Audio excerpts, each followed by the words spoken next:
Hi, ഞാൻ doctor Abhilash, paediatric dentist at pan advance speciality dental clinic Cherthala. അപ്പൊ ഇന്ന് എനിക്ക് കിട്ടിയ ക്വസ്റ്റ്യൻ, എങ്ങനെ പല്ല് വൃത്തിയാക്കണം ഓരോ കാര്യത്തിലും. അപ്പോൾ നേരത്തെ നമ്മളെ വീഡിയോയിൽ പറഞ്ഞിട്ടുള്ള പോലെ തന്നെ ജനിച്ച് ആദ്യത്തെ 6 മാസം പല്ല് വരുന്നതിന് മുന്നേയുള്ള 6 മാസത്തേക്ക് പല്ല് വൃത്തിയാക്കാൻ പല്ലുണ്ടാവാത്തതുകൊണ്ട് മോണ വൃത്തിയാക്കുന്നതാണ് ചോദ്യം. അപ്പോൾ അത് ബനിയൻ തുണി നനച്ച് ഒന്ന് കുഞ്ഞിന്റെ ഓരോ തവണ പാല് കുടിച്ച് കഴിയുന്നത് തുടച്ചു കൊടുക്കും.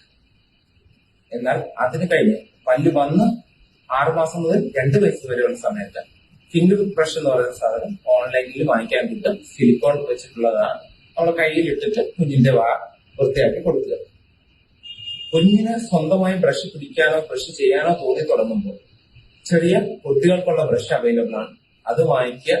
ആ കൊച്ചുങ്ങളുടെ കൂടെ നിന്ന് കൊച്ചിനെ പിടിച്ച് ബ്രഷ് ചെയ്യിപ്പിക്കാനും നമ്മൾ കൊച്ചിന്റെ മുന്നിൽ നിന്നുകൊണ്ട് നമ്മൾ ബ്രഷ് ചെയ്യാനും ശ്രമിക്കുക.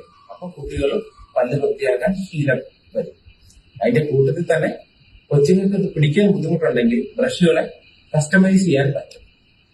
3 വയസ്സ് മുതൽ 6 വയസ്സ് വരെയുള്ള കുട്ടികൾക്ക് അതേ സ്ഥാനത്ത് സാധാ കൊച്ചുങ്ങളുടെ ബ്രഷ് ഉപയോഗിച്ച് തന്നെ വൃത്തിയാക്കാവുന്നതാണ്.